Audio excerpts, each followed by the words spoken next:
স্বাধীন করো, স্বাধীন করো। রক্ত যখন দিয়েছে, রক্ত আরো দেব। কেবল স্বাধীনতা নয়, বাঙালিকে প্রথম মুক্তির স্বপ্ন দেখিয়েছিলেন জাতির জনক বঙ্গবন্ধু শেখ মুজিবুর রহমান। এদেশের মানুষকে মুক্ত করে ছাড়বো ইনশাআল্লাহ। তাঁর প্রধান চিন্তাই ছিল যুদ্ধ বিধ্বস্ত বাংলাদেশের উন্নয়ন। Unfortunately exploited hundreds of years by the foreign powers. জ্বালানি ও খনিজ সম্পদের উপর রাষ্ট্রের মালিকানা প্রতিষ্ঠিত করেছিলেন বঙ্গবন্ধু। তাকে সপরিবারে হত্যার মাত্র 6 দিন আগে ব্রিটিশ কোম্পানি শেলের কাছ থেকে বড় 5টি গ্যাস ক্ষেত্র কেনেন তিনি। 4.5 মিলিয়ন পাউন্ডের বিনিময়ে সেই থেকে তিতাস, বাখরাবাদ, হবিগঞ্জ, রশিদপুর ও কৈলাসটিলা এইসব গ্যাস ক্ষেত্রের মালিক বাংলাদেশ। অসাধারণ দেশপ্রেমিক এবং জাতীয়তাবাদী, কিন্তু খুব স্কিলফুল। এই 72 সন থেকে চিন্তা করতে করতে আস্তে আস্তে আস্তে আস্তে একটা কায়দায় এনে দেখেছেন যে এইটা ছাড়া আমার কোনো ভবিষ্যৎ নাই। আমার তো এই দেশে কোনো খুব বেশি মিনারেল নাই, কাজেই এইটাকে আমার করায়ত্ত আনতে হবে। শুধু তাই না, 73 সনে 17টা কোম্পানি ওই এক্সপ্লোরেশনের জন্য লিজ দিয়েছিল এবং তারা খুব বড় হাতে টাকা দিয়েছিল, ডাউন পেমেন্ট যাকে বলে। এটা দিয়ে একটা ফান্ড হয়েছিল। জ্বালানি নিয়েও সব্যসাচী ছিলেন বঙ্গবন্ধু। স্বাধীনতার পরপরই well and gas development corporation অধিগ্রহণ করে তাঁর সরকার। পরে সেটি হয় mineral well and gas corporation. 1974 সালে প্রতিষ্ঠানটি কাজ শুরু করে পেট্রোবাংলা নামে। নিজের জীবদ্দশায় তেল গ্যাস অনুসন্ধানের কাজ শুরু করেন জাতির জনক। 1974 সালে পাশ হয় পেট্রোলিয়াম আইন। বঙ্গোপসাগরকে 6টি ব্লকে ভাগ করে খনিজ সম্পদ অনুসন্ধান শুরু করেছিলেন বঙ্গবন্ধুর সরকার। চূড়ান্ত হয়েছিল উৎপাদন অংশীদারি চুক্তি পিএসসি।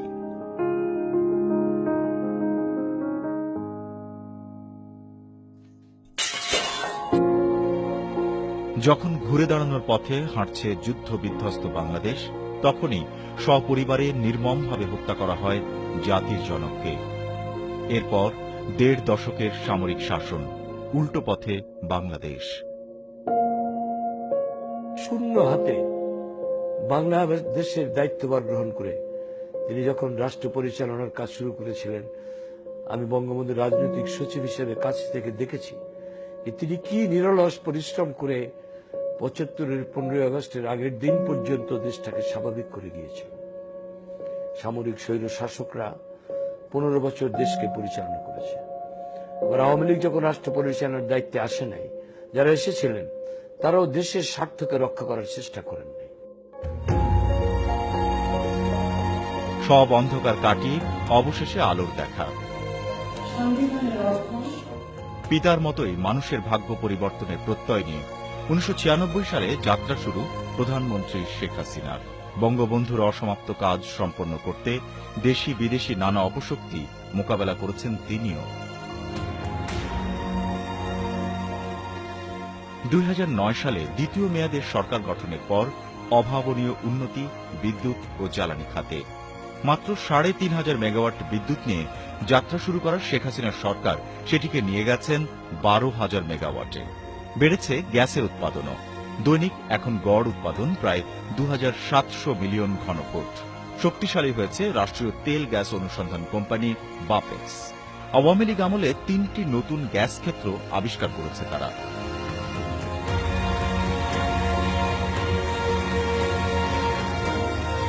তৎকালীন সরকার, জামাত বিএনপি জোট সরকার, চাচ্ছিলেন এই গ্যাস বিদেশে এক্সপোর্ট করে দেওয়ার জন্য।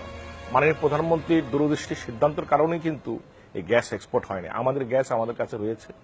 আমরা এক কথা বলতে পারি, মাননীয় প্রধানমন্ত্রী শেখ হাসিনাকে ফাদার্স ডটার হিসাবে তার প্রত্যেকটি চিন্তা মনন যা কিছু আছে সবকিছু কিন্তু জাতির জনকের প্রতিচ্ছবি বোঝা যায়।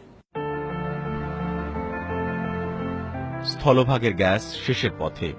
সেজন্য মহেশখালীতে ভাসমান এলএনজি টার্মিনাল নির্মাণে যুক্তরাষ্ট্রের এক্সিলারেট এনার্জির সাথে চুক্তি করেছে জ্বালানি বিভাগ। এছাড়া দিনাজপুরের বড়পুকুরিয়া থেকে পাওয়া কয়লা দিয়ে 250 মেগাওয়াটের বিদ্যুৎ কেন্দ্র চালু করেছে ক্ষমতাসীন আওয়ামী লীগ। সেখান থেকে আরো 250 মেগাওয়াট বিদ্যুৎ মিলবে শিগগিরই। চলছে বাগেরহাটের রামপালে 1320 মেগাওয়াট কয়লা ভিত্তিক বিদ্যুৎ কেন্দ্র নির্মাণের কাজও। শেখ হাসিনার হাত ধরেই ভারত ও মিয়ানমারের সাথে মিটে গেছে সমুদ্র সীমা বিরোধ। বিশাল সমুদ্র সীমায় কেবল তেল, গ্যাস, খনিজ সম্পদ আহরণ নয়, সেটিকে ঘিরে নতুন স্বপ্ন ব্লু ইকোনমি বাস্তবায়ন।